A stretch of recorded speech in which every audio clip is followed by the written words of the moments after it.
Good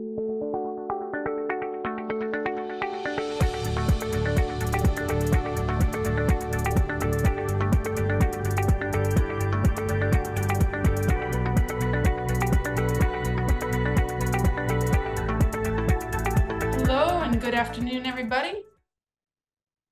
Get you guys loaded up in here. I'm going to go ahead and kick off right away. This is going to be a pretty big topic. So I want to make sure that we have plenty of time for questions at the end. We've already got some questions that came in via email, so I'm going to try to answer those too. But today's masterclass is all about the art and science of fashion resale.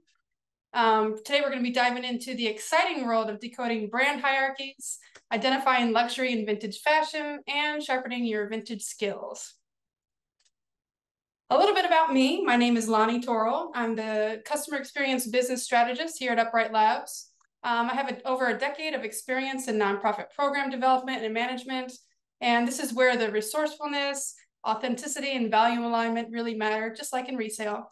So today's session is going to be packed with tons of practical insights. So like I said, we're going to jump right in. So this is going to be our roadmap for today. Today we're going to start off with demystifying brand tiers and umbrella companies.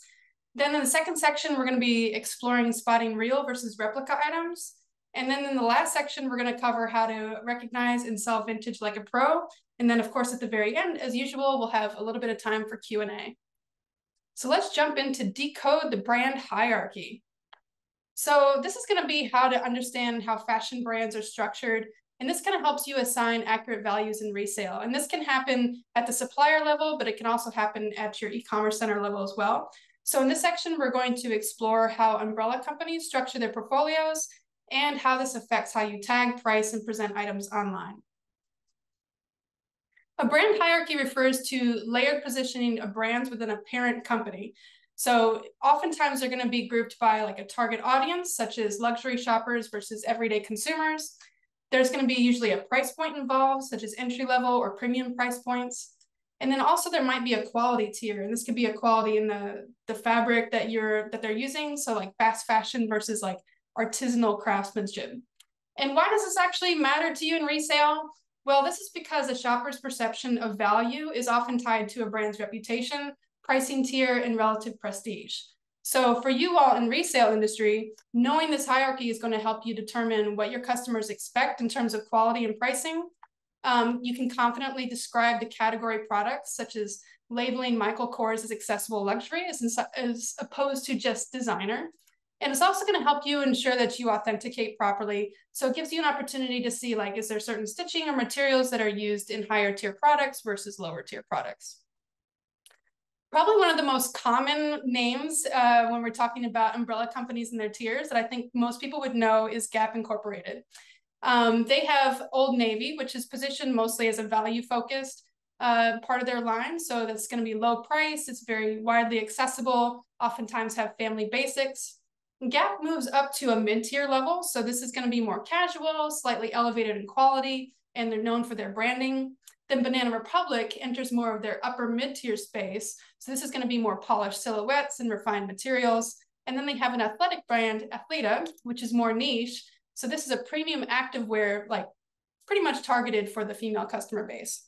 So when you're listing items from these brands, your pricing and keywords can help define like whether we need to send this on to e-commerce, or actually how you can even put your pricing down at the store or at e-commerce. It also gives you an idea of like, okay, these are the type of words, or like for instance, in Athleta, you might want to put in the technical fabrics, maybe sustainable materials. And this can kind of emphasize what the type of product that you're actually trying to sell.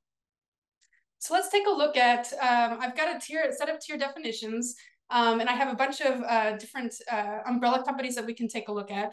So let's take a look first at Louis Vuitton. So we all know who Louis Vuitton is, and they actually have like a set of top tier luxury brands like Dior, Celine, and Givenchy. They also have Marc Jacobs, which is actually considered an accessible luxury brand, and they kind of use this as an entry point into their Louis Vuitton prestige. The Kering group is another one that we would, you probably don't know as an overall group, but these are typical brands that are inside there, such as Gucci, Saint Laurent, Balenciaga, Alexander McQueen. So these are all pure luxury. The Kering group is mostly noted for their pure luxury items that they sell. Capri Holdings is another one. Michael Kors is very, oftentimes Michael Kors is going to be listed quite frequently in the handbags and the resale handbag industry. Same thing for like Coach or Kate Spade, which is under Tapestry Incorporated. So you can see like how each of these are set underneath each other, and that can give you an idea of like what the value is and understand like how they function within their overall umbrella companies. Another set, and we're going to go just a little bit lower, so we're going to stay away from the luxury for a moment. Urban Outfitters is probably another common one that you all know very well. So they're going to have Free People, Anthropology, and their own Urban Outfitters brand. As we know, Free People is going to be a premium brand. It's a bohemian lifestyle, kind of, it has a very strong brand identity. Anthropology is a little bit mid to premium, and they're more known for like their eclectic and artistic design. Urban Outfitters is more of a mid-tier, street style, and youth-centered. And of those, you probably would see more likely Free People or Anthropology in the resale market more so than an Urban Outfitters piece of clothing. So when you're thinking about these, and this is why we have these listed here, I could go through all of them, but you'll be able to see this. We'll send this slide deck to you at the end, and you can kind of, really review what these are. But it's a good example of, in the Urban Outfitters Incorporated, like Free People and Anthropology being a very strong set of brands that you can use to resell. But when you're looking at Urban Outfitters, like their clothing is going to be a little bit more in the fast fashion realm. So you're probably won't be as worthwhile for your team to send it on to e-commerce to list on for resale. So let's jump into this next part of resale, which is spot the real from the replica. This is going to be, we're going to talk about the importance of authentication, and then we're going to go through the key markers of authenticity, if I could say that 3 times fast, under clothing, handbags, and shoes. And I do have a question for you all, and you can pop it in the chat if you'd like. I'd like to know if you've ever pulled a listing after realizing that the item might actually be fake, and what is it that tipped you off? There we go. Importance of authentication. So y'all, while you're answering that question, I'm going to tell you why this is important. Suppliers often rely on e-commerce teams to vet handbags for authenticity. So understand that even though you may have some tools and training that we're going to offer here in this next set of slides, to do this, to be able to have suppliers send in the proper material or the proper items, it is your responsibility, because you're the account holder, to make sure that you're just watching and not listing anything that is actually not truly authentic. Counterfeit goods are illegal to sell on all major platforms, and terrible things can happen, even unintentionally. If you list something, like you can get account holds, bans. It could even include up to loss of buyer trust and even potential legal issues. So you really want to avoid this. Upright Lister does have an API connected to both Entropy and Authenticate First. They're great for doing luxury handbags and clothing as well. And even Entropy has shoes at this time. So, and just a quick pro tip, when you're using these authentication services, always photograph logos, serial tags, hardware close-ups, lining patterns before submitting to authentication. This really helps to make sure that they get an accurate result.